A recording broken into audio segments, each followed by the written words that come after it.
모리스 씨에게 유별난 점이 있다면 바로 다리 한쪽이 없다는 사실이다. 아주 오래전 군대에서 그는 한쪽 다리를 잃었다. 포탄이 날카로운 쇳소리와 함께 청명한 하늘을 가르며 쏟아져 내릴 때 모리스 씨는 이름도 모르는 어느 전쟁터 참호 속에 앉아 있었다. 모리스 씨의 왼쪽 다리를 날려버린 그 무시무시한 포탄은 그의 가장 친한 친구였던 프랭크의 목숨도 앗아갔다. 참호 속에 웅크리고 앉아서 크리켓 이야기를 하고 있던 순간 젊은 프랭크는 싸늘한 시체로 변해버렸다.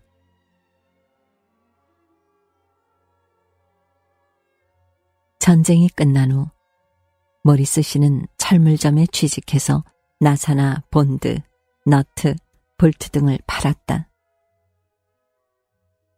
손님이 문을 달고 싶다고 하면 필요한 경첩을 알려주고 벽에 선반을 걸고 싶다고 하면 알맞은 까치발을 일일이 골라주었다. 하다못해 전구 하나도 불량인지 아닌지 한번 끼워보고 팔아야 한다며 극구 나서곤 했다.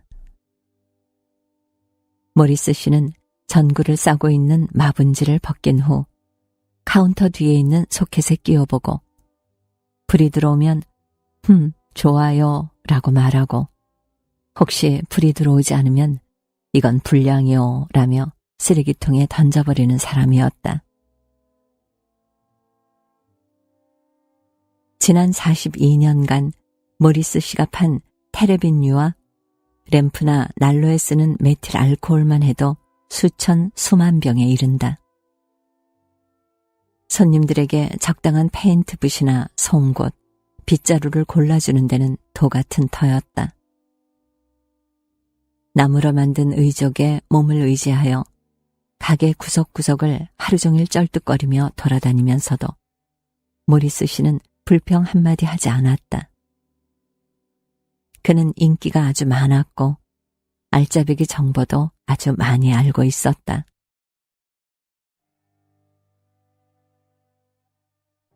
마침내 모리스 씨가 퇴직할 때 같이 일했던 직원들은 그를 위한 저녁 식사 자리를 마련하고 양복 조끼에 넣는 시계를 선물했다. 시계에는 당신의 다리도 이제는 쉴 때입니다 라는 글귀가 새겨져 있었다. 저녁 식사를 마친 후 모리스 씨는 동료들과 일일이 악수를 하고 비틀거리며 집으로 돌아왔다. 다음 주 월요일 아침에 눈을 떴을 때 모리스 씨는 뭔가 몰두할 수 있는 일을 꾸며보지 않으면 안 되겠다는 생각이 들었다.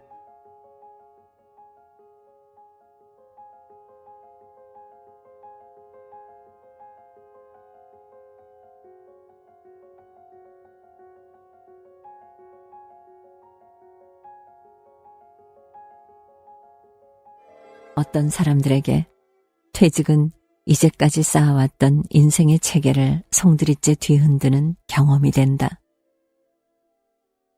그들은 갑자기 남아도는 시간에 어쩔 줄 몰라 한다.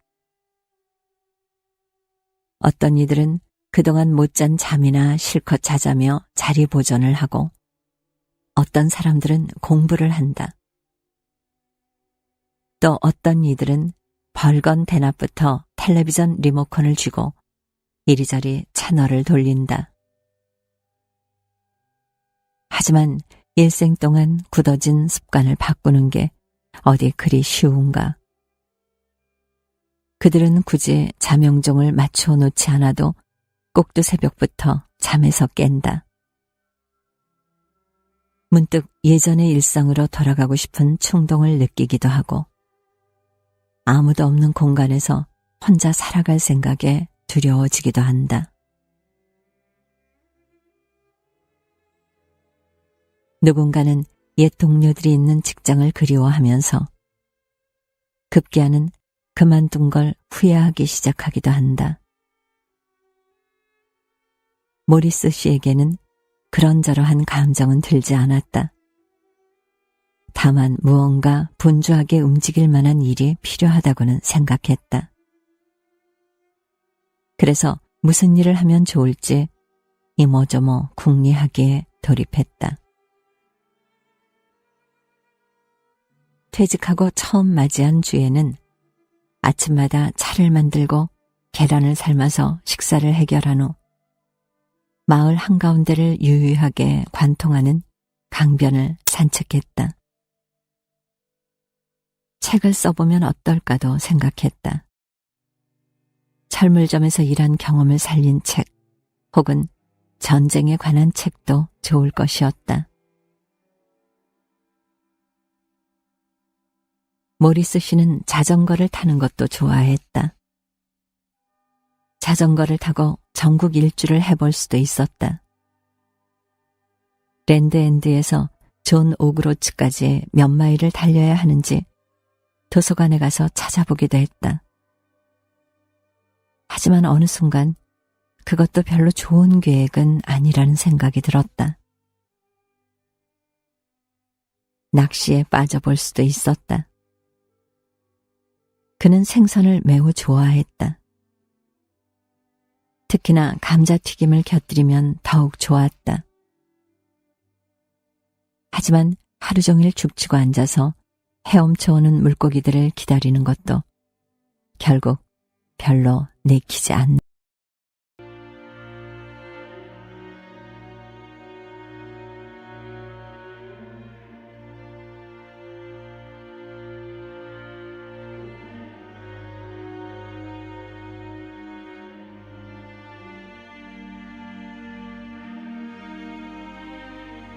목요일 아침, 모리스 씨는 강둑에 서서 조용히 흘러가는 강물을 바라보았다. 그는 직감적으로 뭔가 재미있는 일이 떠올랐다. 어린 시절에 보냈던 어느 휴가 때의 일이다. 그때 그의 아버지는 배를 하나 빌려서 그와 어머니를 태우고는 윈더미어 호수 위를 노저어갔다. 그 생각에 이르자 머릿속이 그야말로 전구가 켜진 것처럼 번쩍했다. 그는 손수 노젓는 배를 만들어 보기로 했다. 바로 그거야. 그가 입 밖으로 소리를 내어 말했다. 모리스 씨는 서둘러 집으로 돌아가서는 곧장 한쪽 벽에 톱이나 망치 같은 연장이 도열해 있는 지하실로 내려갔다. 그리고는 연장 주변을 두리번거리며 어떤 배를 만들면 좋을지 궁리했다. 패들로 노를 젓는 에스키모 카약은 어떨까? 아니면 색다른 방식의 통나무 배를 시도해보는 것이 좋을까? 모리스 씨는 지금까지 봤던 모든 종류의 배를 기억해내려고 애썼다. 코로크를 만들어 보겠다는 생각에 꽤 이끌리기도 했다. 하지만 모리스 씨는 60년 전 그 호숫가에서 아버지가 빌렸던 구식배를 만들기로 마침내 결단을 내렸다. 어쩐지 자기 나이대 남자에게는 그런 배가 어울릴 것 같았기 때문이다. 그는 차근차근 계획을 세워나갔다. 나무가 얼마나 필요한지 꼼꼼하게 계산하고 나서는 목재소에 가서 필요한 만큼의 나무를 샀다. 그리고 두어 달 동안은 아침 일찍부터 일어나서 시리얼과 꿀바른 토스트에 차를 곁들여 든든하게 챙겨 먹은 다음 지하실로 내려가 오버롤 작업복으로 갈아입었다. 그는 하루하루 규칙적으로 꾸준히 작업을 했다. 오후 1시쯤에는 지하실에서 올라와 치즈와 피클을 넣은 샌드위치와 수프로 가볍게 점심을 때웠고 서너 시쯤에 이르면 다시 차를 한 잔 마셨다. 저녁이 되면 강둑을 걸으며 노를 저어 강을 오르내리는 자신의 모습을 머릿속으로 그려보았다. 상류로 노를 저어 올라가 시골 술집에서 낱말 맞추기 놀이를 하는 자신의 모습이 그려졌다. 하류로 배를 몰고 가 예전에 일했던 철물점에 들르는 모습도 펼쳐졌다. 모리스 씨는 톱밥 냄새를 좋아했다. 사포가 밀고 지나간 나무의 감촉을 좋아했다. 그러나 무엇보다도 그가 가장 좋아하는 것은 바니쉬 냄새였다. 배가 완성되었을 즈음에는 아마 바니쉬를 10번은 덧칠하고도 남았음이 틀림없다. 배는 바야흐로 젓갈색의 은은한 광택을 띠게 되어서 윈더미어 호수에 띄운다면 분명 강을 거슬러 올라가는 한 마리 거대한 송호 같은 모습이리라. 모리스 씨는 완성된 노를 양쪽 노거리에 조심스럽게 걸어놓은 후 한 발짝 물러서서 제 손으로 탄생시킨 작품을 황홀한 눈빛으로 바라보았다. 배는 마치 박물관의 전시물처럼 버팀다리 위에 우뚝 서 있었다. 그 순간 모리스 씨는 제 자신이 그보다 더 자랑스러울 순 없었다. 그는 배를 건조하기 위해 쏟아부은 그간의 노고를 돌이켜보았다. 셔츠를 흥건히 적셨던 그 숱한 땀을 되새겼다. 그렇게 서서 자신의 아름다운 배에 찬탄을 거듭하는 동안에 그는 기묘하게 싸늘한 냉기가 어깨를 타고 오르는 것을 느꼈다. 생각하고 싶지도 않은 무시무시한 무언가가 다가오고 있었다. 모리스 씨는 배를 쳐다보았다. 배는 너무나도 크고 너무나도 견고했다. 그리고는 서서히 몸을 돌려 계단 위를 올려다보았다. 갑자기 지하실 문이 너무나 작아 보였다. 다시 배를 돌아보았다. 그의 입이 딱 벌어졌다. 쓰라린 눈물이 솟구쳐 나오는가 싶더니 이내 콸콸 쏟아져 내렸다. 모리스 씨는 한동안 부엌에 앉아 라디오를 듣는 신용을 했다. 그토록 멋들어진 배가 저 아래에 갇혀 있다는 사실을 도저히 견딜 수가 없었다. 1시간쯤 흘렀을까? 모리스 씨는 다시 아래층으로 내려갔다. 줄자를 찾아내어 이리저리 길이를 재보았다. 하지만 무슨 수를 쓴다 한들 그만한 덩치의 배를 그렇게 작은 문으로 빠져나가게 할 방법은 없었다.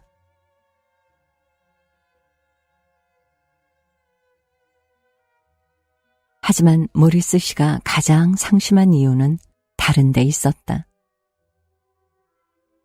자신이 이제껏 들인 공이 수포로 돌아갔다는 건 문제가 아니었다. 이제 그 배는 태어난 목적이 무상해진 참이었다. 물 위를 유유히 항해하리라 꿈꾸었던 배는 어두운 지하 감옥에 갇힌 비련의 주인공 신세가 되고 말았다. 그 후로 몇 주 동안 모리스 씨는 배에 대해서는 아예 생각조차 하지 않으려고 안간힘을 썼다. 하지만 그럴수록 배를 향한 그의 마음은 점점 더 간절해졌다. 쇼핑도 해보고 성찬을 차려 먹어보기도 하고 라디오에 귀를 기울여 보려고도 했지만 정신을 차려보면 어느새 오도 가도 못하고 꽁꽁 묶여있는 배를 하염없이 바라보기 일쑤였다.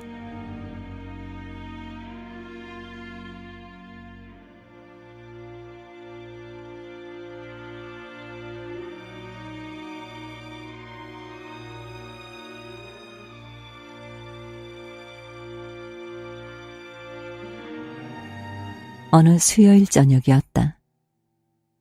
강변을 산책하던 모리스 씨는 문득 강물이 많이 불었다고 생각했다. 근래에 비가 내리기도 한 터이니 그럴 수밖에 없는 일이었다. 그는 그러려니 하고 말았다. 적어도 그날 밤 비명을 지르며 골목을 뛰어다니는 사람들 때문에 잠을 깨기 전까지는 말이다. 모리스 씨는 창밖을 내다보았다. 온 동네 사람들이 잠옷바람에 장화를 신고 나와 떼지어 모여 있었다. 모리스 씨, 강물이요, 강물! 누군가 외쳤다. 강물이 넘쳐서 둑이 무너질 판이에요! 모리스 씨는 창문을 닫고 나서 한 발로 껑충껑충 뛰어 다시 침대로 가서는 얼마간 골똘히 생각에 잠겼다. 모리스 씨는 의죽을 신고 가운을 챙겨 입은 다음 지하실 계단을 내려갔다. 지하실 문을 열었을 때 모리스 씨는 무시무시하면서도 짜릿한 광경을 목격했다. 상자와 바니쉬통이 물 위에 둥둥 떠 있었고 나사를 넣어둔 유리 항아리와 맥주병도 여기저기서 자맥질을 하고 있었다. 그리고 그 아수라장 한가운데에 모리스 씨의 노젓는 배가 평온하면서도 위풍당당하게 부유하고 있었다. 모리스 씨는 빨랫줄로 만든 올가미를 머리 위로 두어 바퀴 빙빙 돌리고 나서 배에 걸친 다음 자기 쪽으로 천천히 끌어당겼다. 마치 사나운 야생마를 길들이는 카우보이처럼. 이윽고 계단에서 배 위로 조심스레 올라탄 모리스 씨는 자리에 앉자마자 배를 계단 반대 방향으로 가만히 밀어보았다. 모리스 씨는 그날 밤 내내 홍수로 물이 차오른 지하실에서 벽과 벽 사이를 왔다 갔다 하며 노를 저었다.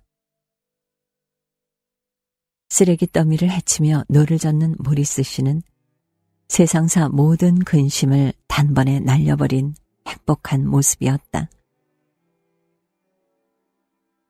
고작 지하실에서 노를 젓는 게 전부였지만 아무것도 못하는 것보다는 나았다.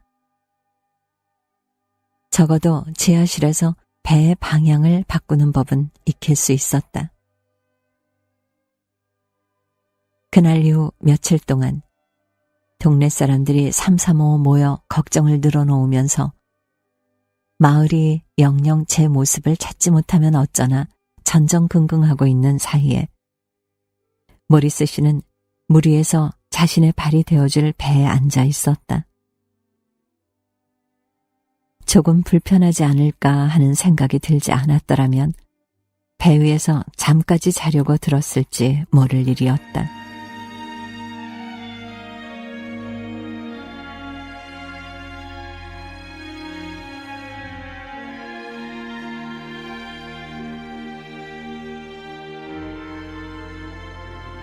목요일 오후가 되자 비가 잦아들면서 강의 수위도 낮아졌다. 토요일 아침, 그날 역시 두어 시간 노를 저어볼 생각으로 새벽 대바람부터 잠에서 깬 모리스 씨는 지하실 문을 연 순간 온갖 잡동사니가 진창 위에 처박혀 있는 광경을 목격했다. 난장판이 따로 없었다. 하지만 이제 그런 시련에 굴할 모리스 씨가 아니었다. 그는 진흙을 퍼내고 벽을 닦으면서 더 큰 홍수가 밀려오기를 고대했다. 그날 이후 비가 한 방울이라도 듣는 듯 싶으면 모리스 씨는 정신이 번뜩 들었다. 그에게는 하늘에 뜬 먹구름 하나하나가 희망이었다. 모리스 씨는 강물의 수위가 어떻게 변하는지 한시도 눈을 떼지 않았다. 하지만 강물이 철철 흘러넘칠 정도의 큰 홍수가 날 기미는 전혀 보이지 않았다. 모리스 씨는 대비를 하자는 쪽으로 생각을 돌렸다. 적어도 내년 이맘때면 다시 홍수가 날 가능성이 아주 높았다. 지하실을 지금보다 늘린다면 더 넓은 공간에서 배를 탈 수 있을 것이었다. 그리하여 모리스 씨는 1년 계획에 땅 파기 공사에 돌입했다. 곡괭이와 손수레를 구입한 모리스 씨는 지하실 벽을 허물기 시작했다. 처음에는 길 아래로 지나가게 하려는 목표로 높이 1.5m에 너비 2m짜리의 터널을 팠다. 하지만 얼마 안 가서 하수근이 파이프니 하는 온갖 장애물을 만났다. 그래서 두 번째로는 뒷마당 쪽으로 터널을 뚫기 시작했다. 이번에는 작업이 빠른 속도로 착착 진행되었다.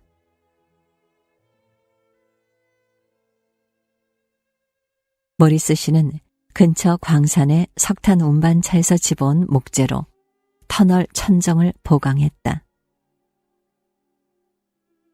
그는 어지간하면 보통 하루에 4-5시간 동안을 터널 파는 데 보냈고, 그러고 나서 1-2시간 정도 낮잠을 잤다. 그리고 대충 저녁을 차려 먹고는 해질녘까지 기다렸다가 일을 했고 느긋하게 밤을 맞이했다. 새벽이 되면 계단을 가득 메운 흙더미를 수레에 퍼담고서 달빛이 채 가시지 않은 길에 나가 흙을 버렸다. 처음 몇 날은 이웃집 정원에 내다 버렸지만 그런 식으로는 얼마 가지 못할 게 뻔했다. 그래서 짜낸 묘안이 흙더미를 날라다 강물에 감쪽같이 쏟아붓는 것이었다. 그러고 보니 일석이조의 아이디어였다. 강물에 계속 흙을 쏟아붓다 보면 내년 이맘때 강물의 수위가 단 몇 센티미터나마 높아질지 모를 일이었다. 온 세상이 한창 잠에 빠져든 시간에 손수레를 끌고 거리를 어슬렁거리는 한 노인네를 신경 쓸 사람은 아무도 없었다. 새벽 3-4시의 거리는 놀랄 만큼 적막했다.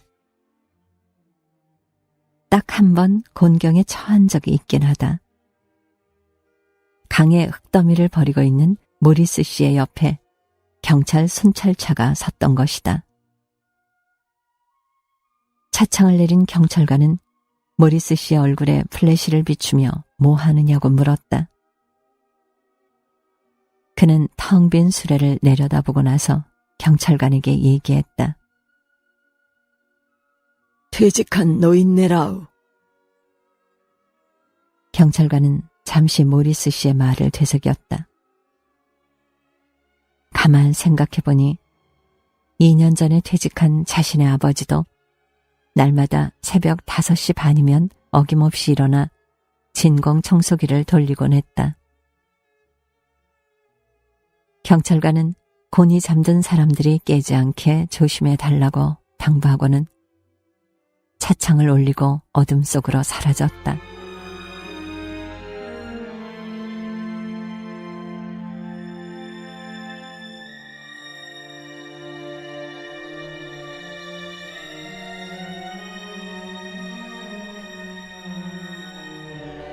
일은 순조롭게 진행되었다.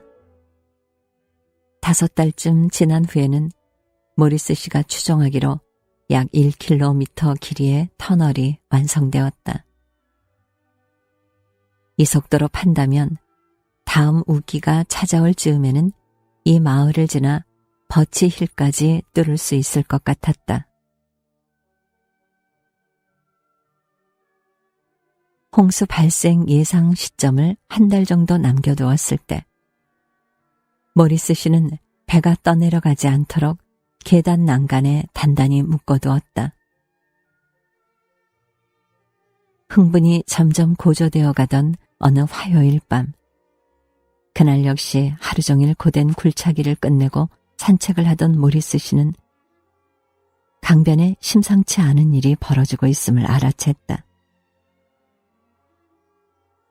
가까이 다가가 보니 군인 연합 명이 강 쪽으로 줄을 서서 군용 트럭에서 내린 모래주머니를 이어 나르고 있었다. 갑자기 속이 불편해진 모리스 씨는 군인에게 다가가 뭐 하는 중이냐고 물어보았다. 아무 걱정하지 마십시오, 선생님. 그가 대답했다.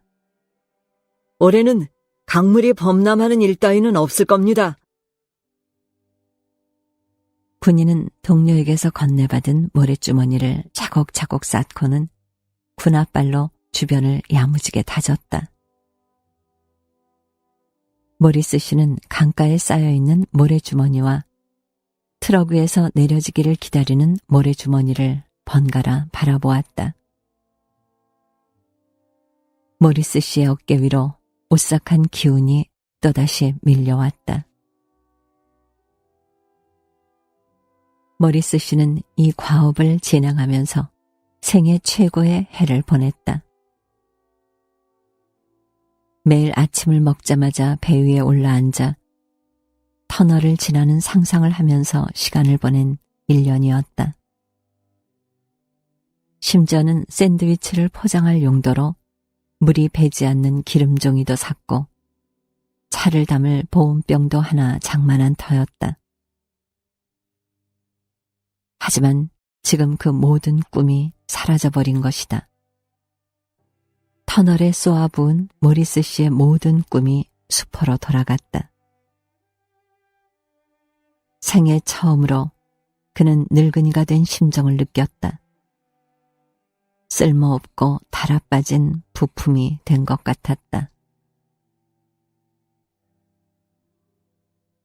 이제 모리스 씨는 땅파기를 걷어치우고 침대에 누워 라디오에 귀를 기울였다. 하지만 머릿속에 떠오르는 것은 강의 범람을 막기 위해 강가를 둘러싸고 높다랗게 쌓아놓은 모래주머니 더미뿐이었다. 모리스 씨의 예상대로 그 다음 주부터 비가 내리기 시작했다. 빗방울은 모리스 씨의 창문을 때리고 불행에 빠진 모리스 씨 집 지붕에 북장단을 울려댔다. 모리스 씨는 우비를 걸친 다음 우산을 들고 강으로 내려가서 물이 얼마나 차올랐는지 확인했다. 세차게 흐르는 강물은 거의 모래주머니 두까지 차오르고 있었다. 그는 군인들이 모래주머니만 쌓아놓지 않았더라면 지금쯤 1년 내내 땅을 파서 만들었던 터널을 배로 오르락 내리락 하고 있겠지 하고 생각했다.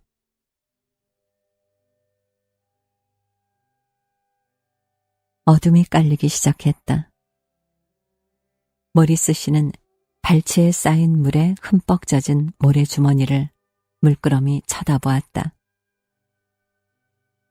쌓인 모래주머니 사이로 물이 조금씩 새나오고 있었다. 만약 저 중 한두 개만 빠진다면 하고 모리스 씨는 생각했다. 모리스 씨는 나무로 만든 다리로 모래주머니를 툭 차보았지만 꿈쩍할 리가 없었다. 이번에는 우산으로 세차게 찔러보았다. 이도 저도 별 진전을 못 보고 있는데 누군가 자신을 쳐다보고 있는 것 같은 야릇한 기분이 들었다. 뒤를 돌아보자 조금 떨어진 곳에 한 남자가 우위를 걸치고 서 있었다. 잠시 후에 남자가 모리스 씨에게 다가왔다. 도와드릴까요? 그가 말했다. 가까이서 보니 남자는 모리스 씨보다 약간 나이가 들었거나 적어도 동년배는 되어 보였다. 그는 모래주머니 하나를 집어들더니 모리스 씨에게 건네주었다. 모리스 씨가 모래주머니를 받아들고 어깨 너머로 올리는 순간 어디선가 또 다른 남자가 느닷없이 나타났다. 이리 주시오. 그가 말했다. 1분도 지나지 않아 그곳에는 10여 명이 모여 작업을 하게 되었다. 연하문 명의 노인들은 모래주머니를 들고 자전거 체인이 돌아가듯 일사불란하게 움직였다. 바로 몇 주 전 모래주머니를 싣고 왔던 군인들과 똑같이 말이다. 마침내 그들의 노고가 성공할 조짐이 보였다. 모리스 씨 옆에 있던 남자가 외쳤다. 이제 됐어요. 그의 외침은 파도를 타듯 거기 모인 사람들에게 전해졌다. 이윽고 모래주머니 몇 개가 강물의 무게를 이기지 못하고 서서히 허물어지기 시작했다. 그러자 강물은 갑자기 다른 길이라도 발견한 듯 모래주머니 제방에 큰 구멍을 뚫어놓았다. 동시에 사방에서 모래주머니가 일제히 무너져 내리기 시작했다.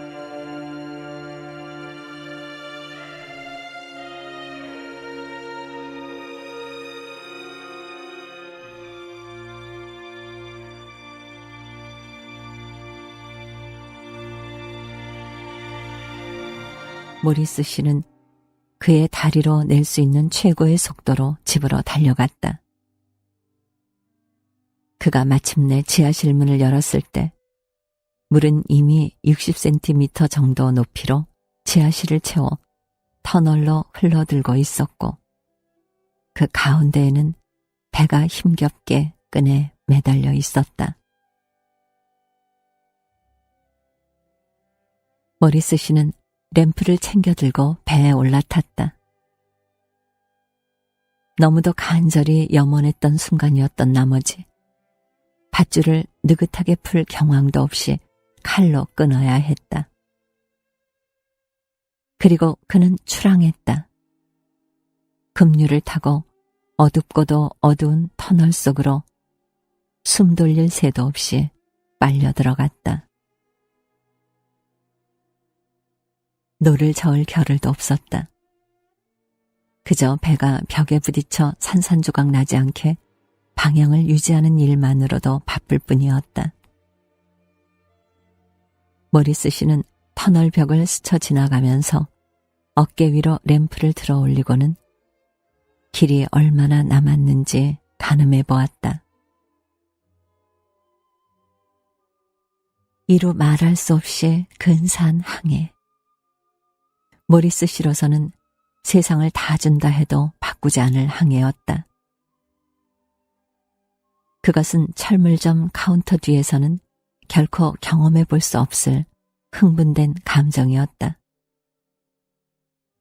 모리스 씨는 환호성을 지르며 이 순간을 즐겼다.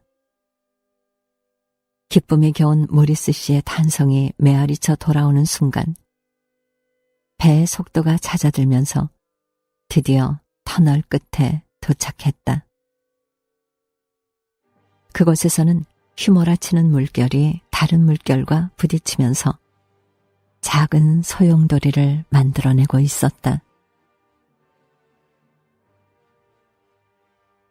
모리스 씨는 지하실로 돌아가기 위해 노를 젓기 시작했다. 그러나 아무리 미친 듯이 노를 저어도 배는 어디로도 갈 생각을 하지 않고 제자리를 맴돌 뿐이었다. 물이 흘러넘치는 터널 안에서 움쭉달싹 못하고 갇혀버리고 만 것이다. 넘치는 물은 배를 휘갈기며 터널 벽으로 밀어붙이고 있었다. 모리스 씨는 수위가 계속해서 높아지고 있는 것을 보았다. 처음에는 차오르다 제풀에 멈추려니 했지만 배는 물과 함께 점점 더 높이 올라가고 있었다. 필사적으로 노를 저어보았지만 얼마 안 가서 배는 거의 터널 천정에 닿을 지경이 되었다.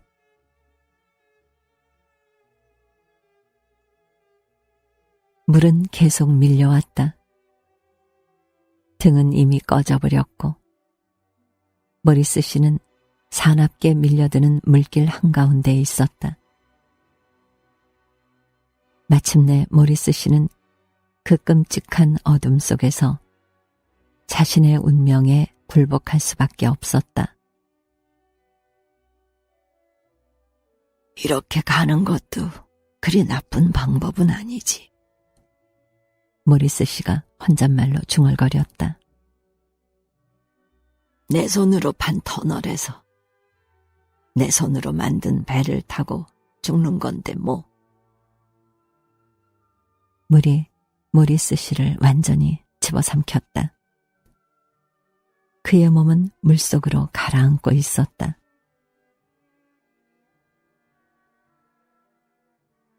그러나 바로 그 순간 그의 온 생애가 파도처럼 밀려와서 눈앞에 펼쳐지던 바로 그 순간 완고하게 버티고 있던 벽이 뚫리면서 모리스 씨의 배가 엄청난 양의 물과 함께 앞으로 나아가기 시작했다.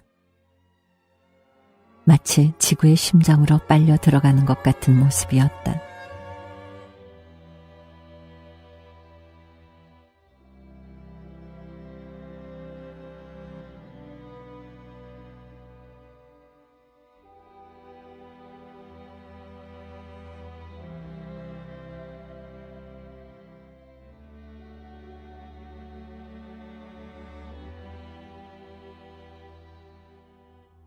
사방이 좀 잠잠해졌을 때야 모리스 씨는 비로소 몸을 일으키고 주위를 둘러볼 엄두가 났다. 그는 낯선 곳에 와 있었다. 그가 탄 배는 거대한 어느 지하 호수의 한가운데를 부드럽게 떠돌고 있었다. 커다란 석순과 종유석이 지하 동굴을 장식하고 있었고 사방 벽과 동굴 천정은 부드럽지만 으스스한 광채를 뿜어내고 있었다. 모리스 씨의 눈에 다른 배들이 떠다니고 있는 것이 보였다. 한두 척이 아니었다. 모두 장대에 허리케인 램프를 달고 있었는데 그중 하나가 모리스 씨를 향해 천천히 다가왔다. 배가 마침내 바로 옆까지 왔을 때 모리스 씨는 배의 주인을 알아보았다. 강변에서 만났던 바로 그 사람이었다. 이곳에 온 것을 환영하오. 노인이 모리스 씨에게 말했다. 모리스 씨는 평정을 유지하려고 온 힘을 다했다. 반갑습니다. 모리스 씨가 가까스로 입을 열었다. 랜턴이 하나 필요할 거요. 옆에 있던 다른 친구가 끼어들었다. 길을 잃지 않으려면 말이오. 아는 가게에서 하나 구해보지요. 모리스 씨가 고개를 끄덕이며 말했다. 다른 친구는 미소를 지으며 뱃머리를 돌렸다. 우린 서로 간섭하지 않고 지내는 편이요. 그가 말했다. 그래도 혹시 좀 적적하걸랑 나한테 그냥 손만 흔들면 돼요. 모리스 씨는 감사의 뜻을 전했다. 늙은 친구는 조용히 노를 저으며 거대한 우윳빛 호수 속으로 사라졌다. 샌드위치라도 챙겨올 것을. 모리스 씨는 생각했다. 그 후 모리스 씨는 남은 인생을 그 호수에서 꾸준히 노를 저으며 보냈다. 노를 저으며 지나온 인생을 되짚어보기도 했다. 노젓기 덕분에 건강을 유지할 수 있다고 생각하는 것도 좋았다. 그는 노를 젓는 동안 어머니와 아버지를 생각했으며 윈더미어 호수에서 배를 탔던 시절을 추억했다. 그리고 가끔은 오래전 전쟁터에서 죽은 옛 친구 프랭크를 떠올리기도 했다.